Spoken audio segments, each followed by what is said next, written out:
Cumprimento a todos os meus irmãos com a paz de Jesus. Seja bem-vindo a esta live do dia 16 de julho.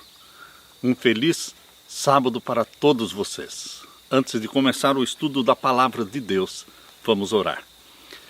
Pai querido que estás nos céus, aqui estamos na Tua presença para Te adorar e para buscar comunhão contigo, buscar iluminação do céu, a compreensão e a sabedoria de Jesus para compreendermos o Apocalipse. Pai querido, derrama o Espírito Santo sobre mim e sobre os meus irmãos. Que o Senhor fale ao nosso coração ao abrirmos a Tua palavra profética. Que o Senhor venha nos abençoar no estudo de hoje, pois nós imploramos pelos méritos de Jesus. Amém. Queridos, nós continuamos com a série Desvendando o Apocalipse. Hoje vamos continuar com o capítulo 13 de Apocalipse, a segunda parte. Abra sua Bíblia em Apocalipse capítulo 13. Aqui nós vamos encontrar no capítulo 13 dois poderes, representados por dois animais, duas bestas. Animais em profecia representam reinos, nações. Portanto, queridos, aqui nós encontramos em Apocalipse capítulo 13, duas bestas, ou seja, dois animais representando dois reinos, que dominam o mundo agora no tempo do fim. O primeiro animal que aparece no capítulo 13 é a besta que subiu do mar.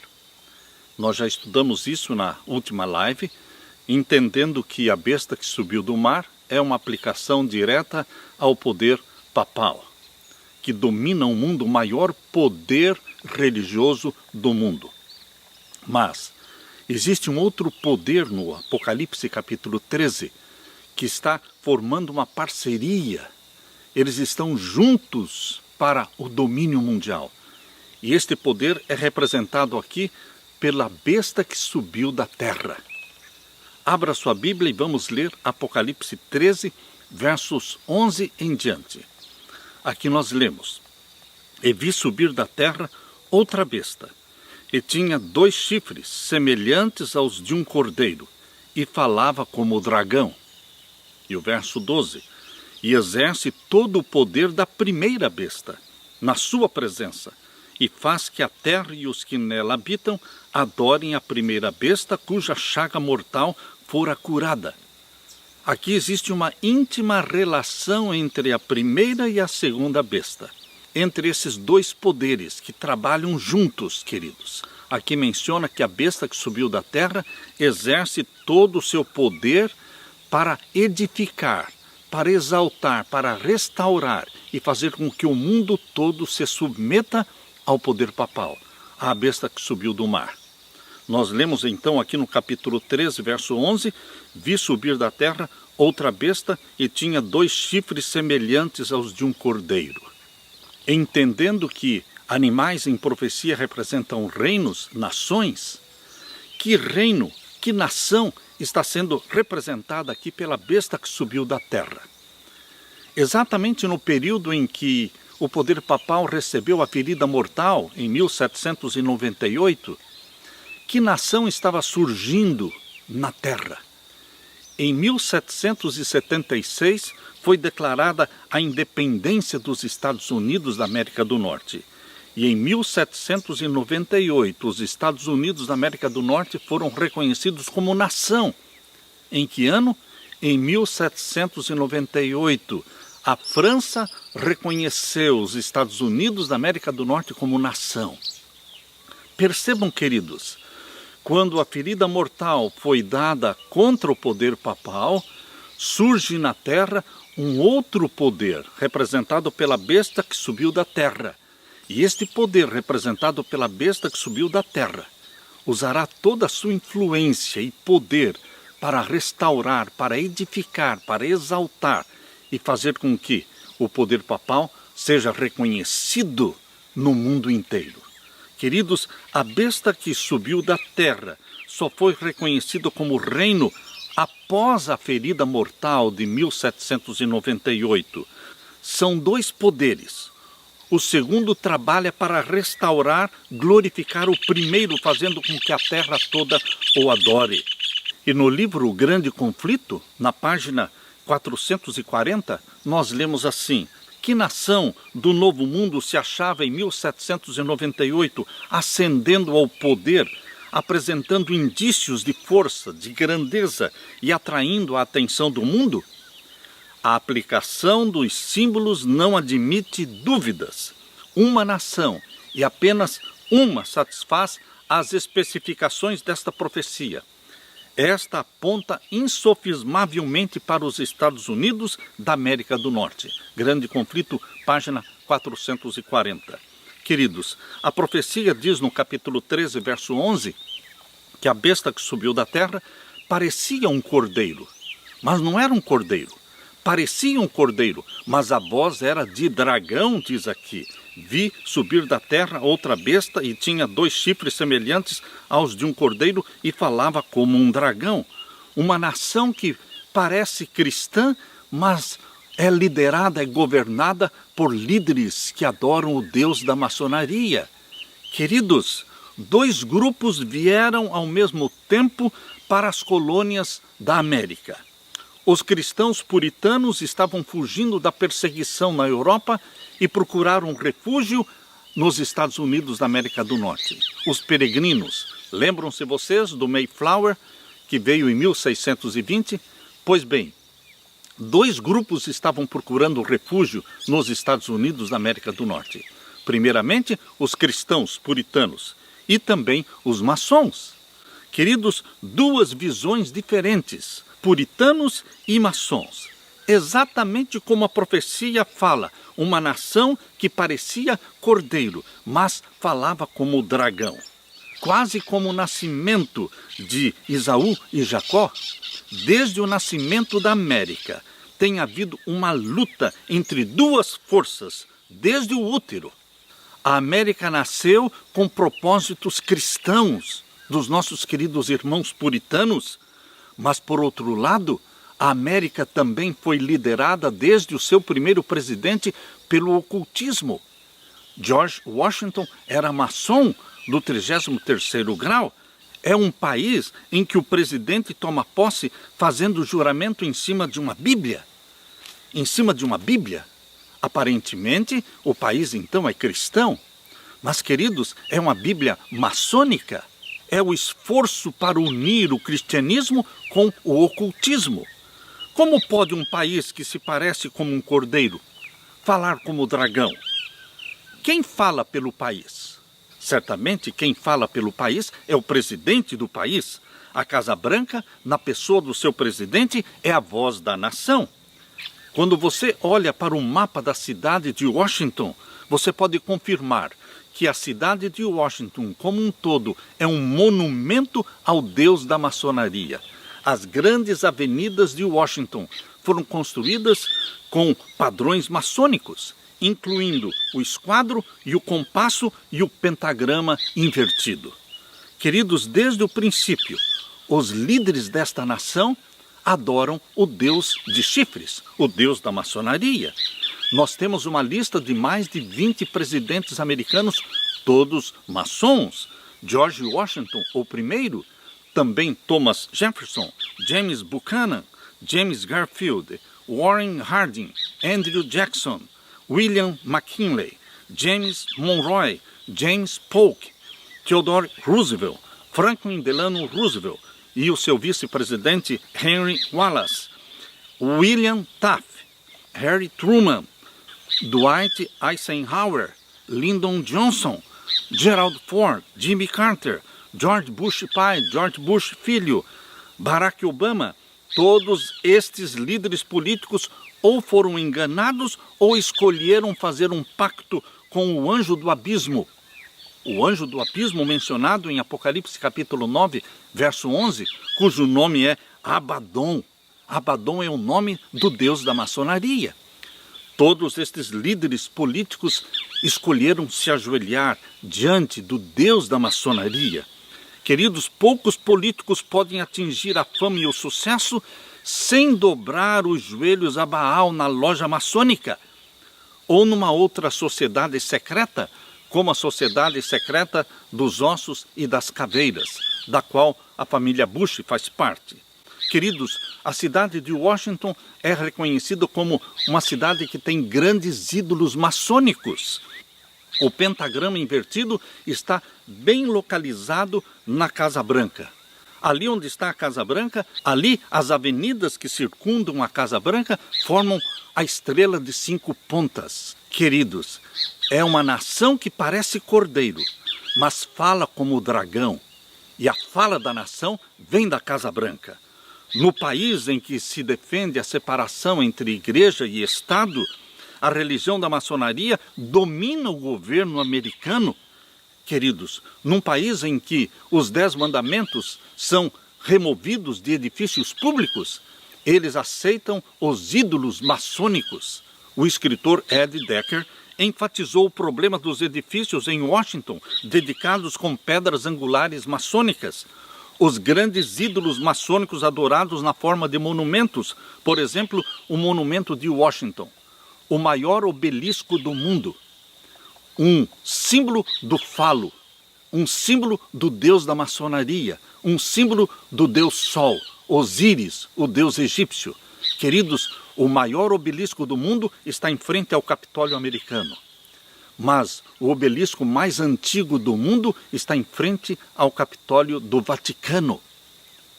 Tanto o Vaticano como os Estados Unidos adoram o deus da maçonaria, representado pelo obelisco. Queridos, o Pentágono é um enorme talismã de guerra. A Estátua da Liberdade, em Nova York, um dos maiores trotes perpetrados na humanidade. Por quê? A Estátua da Liberdade é uma homenagem à deusa da razão, à deusa do iluminismo. A Estátua da Liberdade foi esculpida por um maçom lá na França, Frédéric Berthold, um membro da loja maçônica em Paris. A Estátua da Liberdade foi um presente da França para os Estados Unidos e é um ídolo esotérico de grande significado para as sociedades secretas que planejam a implantação da nova ordem mundial. A profecia bíblica, queridos, aqui em Apocalipse 13, está revelando que a imagem do cordeiro e do dragão é um esforço satânico para unir o cristianismo com o ocultismo. Uma das maiores e mais significantes realizações do ex-presidente Franklin Delano Roosevelt, eleito como presidente dos Estados Unidos em 1932, em 1936, em 1940 e novamente em 1944. Uma das maiores realizações dele foi a revolucionária mudança no desenho da nota de $1. Queridos, o grande selo dos Estados Unidos foi impresso na nota de dólar em 1933, aquela pirâmide inacabada. A pirâmide inacabada, com o olho que tudo vê em cima, é um símbolo esotérico, é um símbolo do ocultismo, é um símbolo do Illuminati, é um símbolo da nova ordem mundial, porque bem no pé da pirâmide está escrito Novus Ordo Seclorum, que significa nova ordem mundial. A profecia em Apocalipse 13, verso 11 e 12 diz que falava como o dragão. E o verso 12 diz, exerce todo o poder da primeira besta na sua presença e faz que a terra e os que nela habitam adorem a primeira besta, cuja chaga mortal fora curada. A profecia mostra uma restauração do poder papal e que os Estados Unidos da América do Norte usariam sua influência e poder para restaurar esta popularidade mundial do poder papal. Diz claramente o verso 12, presta atenção, exerce todo o poder da primeira besta, ou seja, os Estados Unidos da América do Norte, eles dominam o mundo da forma como o Vaticano dominava o mundo na Idade Média. Aqui no verso 12 diz, e faz que a terra e os que nela habitam adorem a primeira besta. Os Estados Unidos da América do Norte farão com que toda a terra adorem ao poder papal, cuja chaga mortal foi curada. Aqui na profecia existe uma indicação clara de que Estados Unidos e o Vaticano se aproximariam, se uniriam no tempo do fim para o domínio mundial. Esta separação das relações diplomáticas entre os Estados Unidos e o Vaticano, esta separação ocorreu em 1867. Lembram-se vocês quando Abraham Lincoln foi assassinado? Os Estados Unidos descobriram que o Vaticano estava por trás, tramando a morte de Abraham Lincoln. E quando este fato foi comprovado, os Estados Unidos romperam as relações com o Vaticano em 1867. E somente em 1985, no governo de Ronald Reagan, as relações diplomáticas entre Estados Unidos e Vaticano voltaram a existir. Portanto, queridos, a profecia mostra que existiria esta reaproximação entre a besta que subiu do mar e a besta que subiu da terra. No dia 8 de abril de 2005, por ocasião do funeral do Papa João Paulo II, 3 presidentes americanos se fizeram presentes no funeral. Nunca um presidente americano tinha participado de um funeral papal. E agora, no funeral de João Paulo II, 3 presidentes americanos estiveram ali presentes: o Bush pai, o Bush filho e Bill Clinton. Em 2007, o presidente George Bush visitou o Vaticano e se inclinou diante do Papa Bento XVI, reconhecendo a sua superioridade. E também no dia 16 de abril de 2008, o presidente dos Estados Unidos, George Bush filho, fez uma mega festa de aniversário na Casa Branca com 9.000 convidados para celebrar os 81 anos do Papa Bento XVI. No dia 10 de julho de 2009, queridos, Barack Obama visitou o Papa Bento XVI no Vaticano. No dia 27 de março de 2014, Barack Obama visita o Papa Francisco no Vaticano. No dia 23 de setembro de 2015, o Papa Francisco visita a Casa Branca, selando mais uma vez a amizade e a intimidade entre o Vaticano e os Estados Unidos.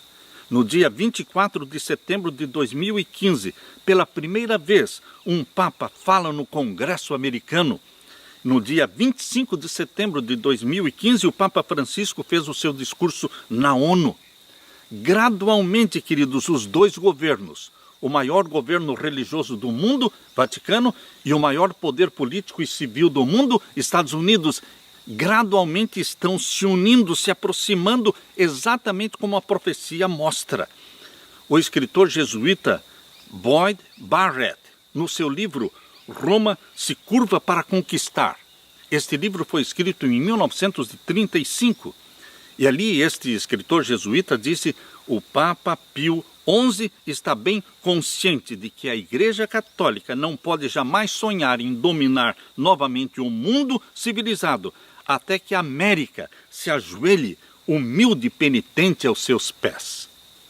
Queridos, isto já aconteceu. A América já se ajoelhou diante dos pés do papado. É chegado, queridos, o tempo do decreto dominical ser aprovado no mundo todo e ser implantada a nova ordem mundial. Porque Apocalipse 13 e o verso 13 em diante diz assim: e faz grandes sinais, de maneira que até fogo faz descer do céu à terra à vista dos homens. Satanás está por trás deste poder que parece cordeiro, mas fala como dragão. Satanás fará grandes sinais, de maneira que até fogo faz descer do céu à terra à vista dos homens. E o verso 14: e engana os que habitam na terra com os sinais que lhe foi permitido que fizesse em presença da besta, dizendo aos que habitam na terra que fizessem uma imagem à besta que recebera a ferida da espada e vivia. Queridos, Satanás trabalha através dos Estados Unidos para restaurar o poder papal, exatamente como o finalzinho do verso 14 está falando. Aqui diz: dizendo aos que habitam na terra que fizesse uma imagem à besta que recebera a ferida da espada e vivia. E o verso 15: e foi-lhe concedido que desse espírito à imagem da besta, ou seja, o dragão dá poder aos Estados Unidos da América do Norte, para que também a imagem da besta falasse, e fizesse que fossem mortos todos os que não adorassem a imagem da besta. Um decreto de morte. Primeiramente será um decreto dominical, uma lei dominical. E depois virá um decreto de morte contra aqueles que não se submeterem ao poder papal. Agora o verso 16. E faz que a todos, pequenos e grandes, ricos e pobres, livres e servos, lhe seja posto um sinal na sua mão direita ou nas suas testas, para que ninguém possa comprar ou vender, senão aquele que tiver o sinal, ou o nome da besta, ou o número do seu nome. Aqui é a sabedoria. Aquele que tem entendimento, calcule o número da besta, porque é o número de um homem, e o seu número é 666. Queridos, no livro Grande Conflito, na página 449, é-nos declarado que as igrejas protestantes da América, elas forçarão o governo para que imponha a lei dominical. Isso está na página 449 do livro Grande Conflito. Aqui diz a imposição da guarda do domingo por parte das igrejas protestantes é uma obrigatoriedade do culto ao papado, mediante os dois grandes erros. Página 588 agora. Mediante os dois grandes erros, a imortalidade da alma e a santidade do domingo. Satanás há de enredar o povo em suas malhas, enquanto o primeiro, ou seja, a imortalidade da alma, lança os fundamentos do espiritismo, o último, ou seja, a guarda do domingo, cria um laço de simpatia com Roma. Grande Conflito, página 588. E na página 592, nós lemos: os que honram o sábado bíblico, ou seja, o sétimo dia da semana, serão denunciados como inimigos da lei e da ordem, como que a derribar as restrições morais da sociedade, causando anarquia e corrupção e atraindo os juízos de Deus sobre a terra. Declarar-se-á que os seus conscienciosos escrúpulos são teimosia, obstinação e desdém à autoridade. Os que guardam os mandamentos de Deus serão acusados de deslealdade para com o governo. Página 592. Queridos, a guerra, agora no tempo do fim, é entre dois dias: o sábado, o santo dia do Senhor, e o domingo, como um sinal da autoridade romana, um sinal da autoridade papal. Aqui diz no capítulo 13, verso 17, que haverá um sinal. Será colocado um sinal para que ninguém possa comprar ou vender, senão aquele que tiver o sinal ou o nome da besta, ou o número do seu nome. Queridos, o número 666, verso 18, aqui é a sabedoria. Aquele que tem entendimento, calcule o número da besta, porque é o número de um homem, e o seu número é 666. Existem muitos nomes e títulos arrogados pelo pontífice romano, mas o mais significativo dos títulos é Vicarius Filii Dei, que significa substituto do Filho de Deus. Este título, Vicarius Filii Dei, ele está incorporado à lei canônica da Igreja Católica Romana. Em latim, o título está assim: Beatus Petrus in Terris Vicarius Filii Dei. O Dr. Quanston, que foi professor de História Antiga e Arqueologia Cristã na Escola de Teologia Sagrada da Universidade Católica da América, em Washington, D.C., no dia 5 de março de 1943, declarou: o título Vicarius Filii Dei é muito comum como título para o Papa. Esse título foi confirmado por um concílio da Igreja segundo Binius, dignitário católico de Colônia. O valor numérico desse título, Vicarius Filii Dei, utilizando os valores numéricos das letras em latim, é fácil de calcular. Se você calcular o valor numérico de Vicarius Filii Dei, você terá então 666. Queridos, o número 6 é um número legítimo quando ele nos conduz para o número 7. Porém, queridos, quando o número 6 não nos leva para o número 7, mas depois do 6 vem outro 6, e depois vem outro 6, 666, 666. É uma tríplice rejeição de Deus como Criador dos céus e da terra. Porque o número 7 representa Deus como Criador dos céus e da terra. E Roma papal rejeita Deus como Criador dos céus e da terra. Por isso o número que representa este poder romano é 666. Tríplice rejeição de Deus. Assim como em Apocalipse 13, e o verso 16, e 17 e 18. Existe um chamado e uma obrigatoriedade para o mundo todo se submeter ao poder 666 e receber o sinal deste poder romano, que é um sinal que foi colocado no lugar do sinal de Deus. O sinal de Deus, na Bíblia, é o Santo Sábado. Ezequiel capítulo 20, verso 12, diz: santificai os meus sábados, porque servirão de sinal entre mim e vós, para que saibais que eu sou o Senhor vosso Deus, que vos santifica. O sétimo dia, o Santo Sábado, é o sinal de Deus. O sinal da besta é um sinal colocado no lugar do sinal de Deus. O poder romano colocou o domingo no lugar do sábado. Ou seja, a humanidade terá que tomar uma decisão de se submeter a Deus e guardar os mandamentos de Deus, que são os 10 mandamentos escritos pelo dedo de Deus e que estão em Êxodo capítulo 20, ou os seres humanos terão que tomar uma decisão de se submeter aos mandamentos papais.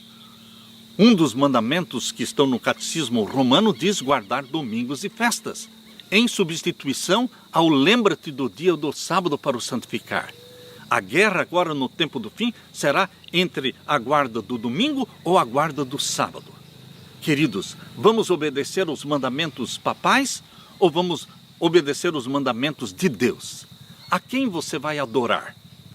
Em Apocalipse 13, verso 16 a 18, existe um chamado para que todos adorem o poder romano e recebam o seu sinal, o 666, que é um símbolo da santificação do primeiro dia da semana, no lugar do sábado. Porém, queridos, a palavra de Deus em Apocalipse 14, abra sua Bíblia, Apocalipse 14, e o verso 9, tem uma advertência muito séria contra aqueles que se submeterem ao poder romano e receberem o sinal da besta. Diz aqui no capítulo 14, verso 9, e seguiu-os o terceiro anjo, dizendo com grande voz: se alguém adorar a besta e a sua imagem e receber o sinal na sua testa ou na sua mão, também o tal beberá do vinho da ira de Deus, que se deitou não misturado no cálice da sua ira, e será atormentado com fogo e enxofre diante dos santos anjos e diante do Cordeiro. Veja quão séria é esta advertência de Deus contra os que se submetem ao poder romano e recebem o sinal. Mas agora veja, queridos, no próprio capítulo 14, no verso 12, aqui está a identificação do povo de Deus, que se submete a Deus e guarda os mandamentos de Deus. Apocalipse 14, verso 12, aqui está a paciência dos santos. Aqui estão os que guardam os mandamentos de Deus e a fé de Jesus. Este é o convite de Deus para que você se submeta a Ele, abraçando a Jesus Cristo como Salvador, deixando que o Espírito Santo implante na sua mente a mente de Jesus Cristo e o amor pela lei de Deus, os 10 mandamentos escritos por Deus. Queridos, o povo de Deus, ele é identificado aqui em Apocalipse 14, verso 12, como aqueles que guardam os mandamentos de Deus e têm a fé de Jesus Cristo. Estas são as características do remanescente de Deus. Aqui, Deus está fazendo um apelo para você, meu querido irmão, você, minha querida irmã, para que você se submeta a Ele e a Ele somente, o Criador dos céus e da terra. E que você se una a este movimento profético que adora a Deus como Criador e a Deus somente. Deus está fazendo um convite especial para você, meu querido irmão, minha querida irmã. Abrace a Jesus Cristo como Salvador e deixe que o Espírito Santo escreva na sua mente e no seu coração os mandamentos de Deus. E você será identificado por estas características bíblicas, os que guardam os mandamentos de Deus e têm a fé de Jesus Cristo. Que Deus derrame sobre você o Espírito Santo, Que Deus faça de você um homem e uma mulher firmes, leais a Deus e que permaneçam em pé diante de Deus. É em nome de Jesus Cristo que eu peço esta bênção para você. Deixo com vocês a paz do meu Jesus, a paz que somente Ele pode dar. Amém.